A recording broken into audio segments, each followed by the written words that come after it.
Hi, in today's episode I am extremely excited to being able to unlock the full capabilities of the Genaray AK230 by adding the V-mount option, and also for being the only channel on YouTube at the making of this video to demonstrate such thing to power this whole thing here outdoors. A lot of you guys already use V-mount batteries to power your cameras and everything, which also separates you from the video enthusiastic markets compared to the professional gear such as this.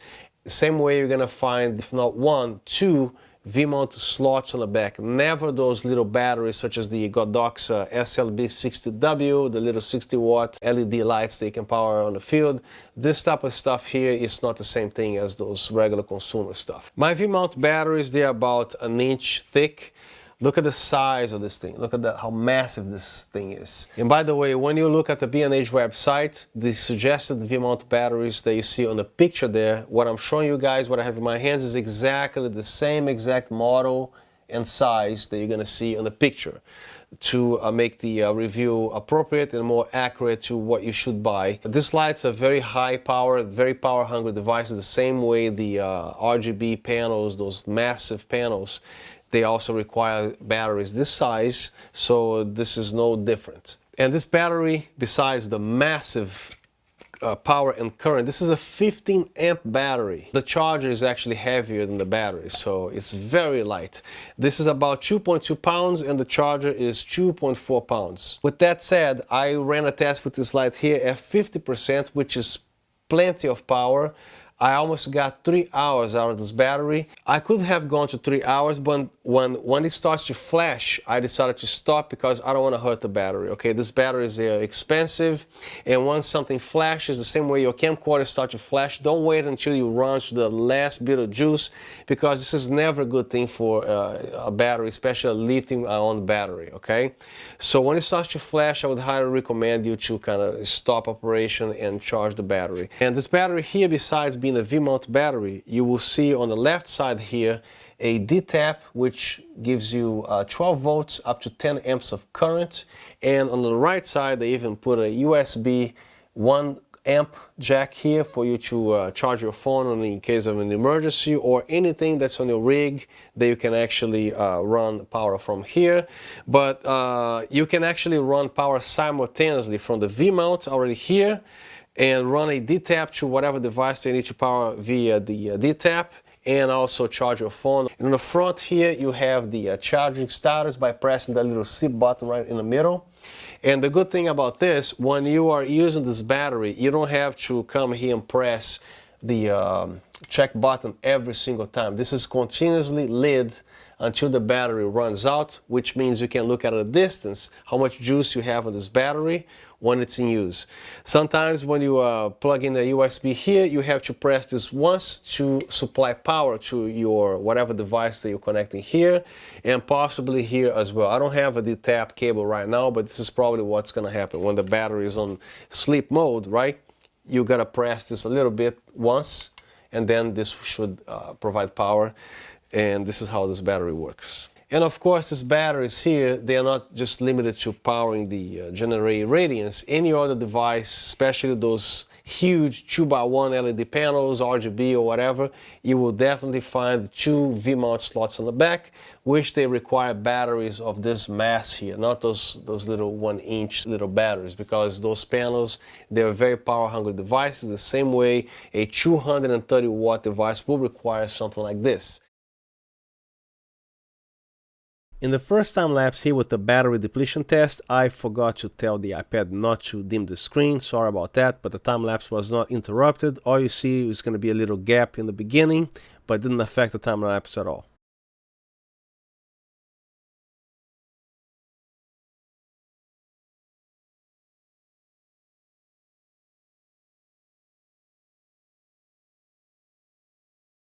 And again, the same exact time lapse. This time I'm just going to be freezing the frame every time the battery loses one green LED bar during the depletion process. And as you notice the mirror there, that's so you can see the reflection of the battery's bar, so otherwise you can't see it. And this is the part the iPad kind of blacked out, and I have to go to settings and fix it. And at 37 minutes we have our first bar loss. An hour 11 minutes, that goes another bar. And another one. And finally the last bar. And here's where the last bar starts to flash. That's when you should stop using the battery. And in this time lapse, showing you guys how long it will take to charge the battery, which is only about 4 hours charging 2 batteries of this size from 0 to 100%.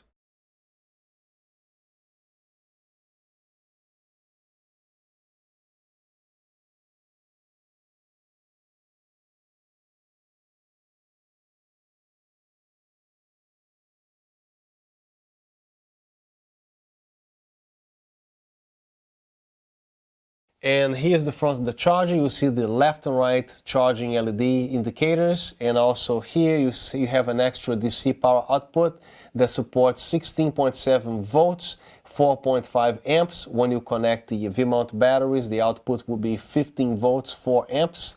On the back panel here, you have your AC inlet, which will switch automatically to 220, 240 volts when you are in Europe. When you come back to America, it's going to be automatically switched to 110 volts. So whatever part of the world you go take this thing, you're covered. No worries about that. And this is your power on and off switch. The top here is where the fan runs. And on the bottom of the charger, you'll see rubber pads here. And also they install these legs over here, like this, in case you need to charge just one massive amount of battery, so this thing doesn't tip over like that. So when you charge both at the same time, you can still keep the legs open like that, or you can just close it and the charger is still going to be very stable. And of course on the side you have your lock here to remove the battery. The same thing on the other side, which is located right here. So since we're talking about here high current, okay, be very careful not to get this dusty, or be careful where you store this unit. I would recommend you to buy a case for this or put this on a plastic bag, because I would definitely avoid dust and lint getting into these jacks here, especially in here when this thing is on. This can actually cause fire, okay, because batteries, there's a lot of terminals exposed here, so you got to be very careful with this. Even with 9-volt batteries, that can be a problem. So how cool is that? I have a 230-watt LED that I can actually take on the field, and I can choose AC or DC. So let's turn this off. I'm switching to AC. There you go. Or DC. And I'm gonna unplug the plug here. There you go. Then when I switch to AC, there's nothing because there's no power. Plug it back in. Back to AC or DC.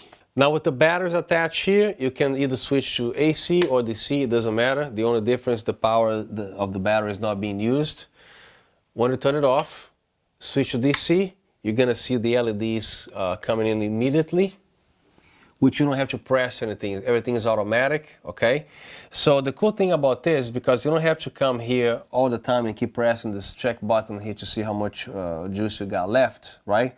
It's always a good thing to observe from a distance, looking at your ballast. If you have 5 bars or 1 bar, the thing's flashing, that's running out of charge, right?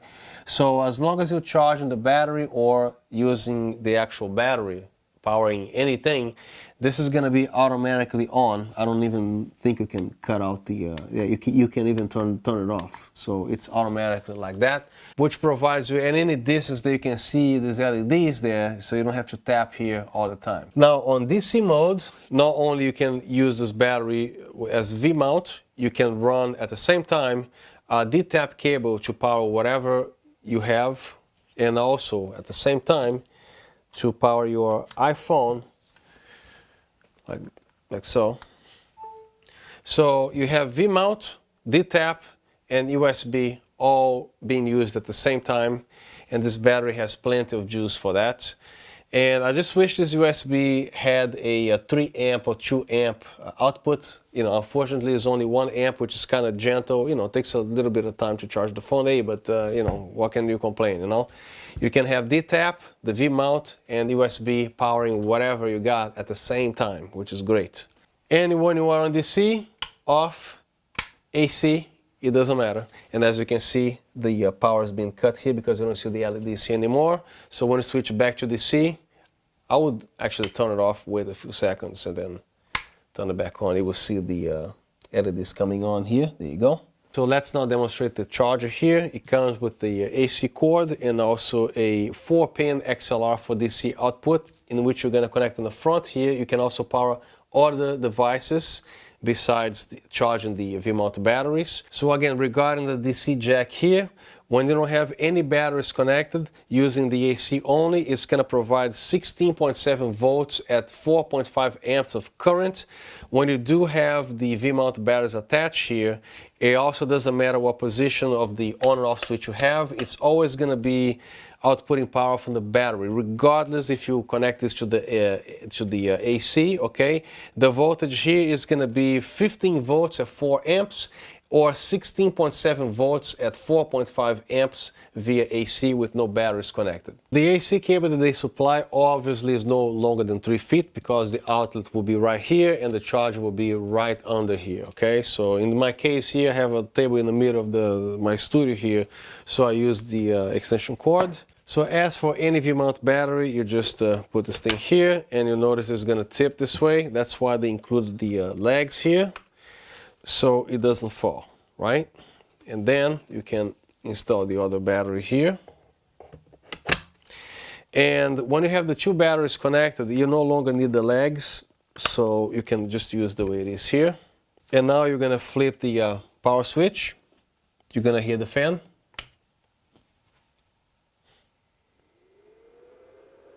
Now, right now is something that you really need to know about how this charger works. The fan is now turning off because the battery here is very close to full capacity. So usually it turns on when the battery is fully depleted, but once it reaches a certain percentage in charge, the fan is gonna shut off. Another thing they're gonna be seeing on the manual, they're saying about the smell here. Every charger that I think of has some kind of a smell on it. Chargers like this here, when you plug it in, this is a regular Walmart Stanley car battery charger. They actually have a very strong smell, but I know what that electronic smell is. If it is something other than this, and then something is wrong. So what the manual is saying here, if you see smoke coming out of this thing, yes, definitely stop using, immediately turn it off, unplug it. But they always smell kind of strong, this type of devices, okay? This thing here, also things like this, you know, they all have an actual smell, like a strong electronic smell.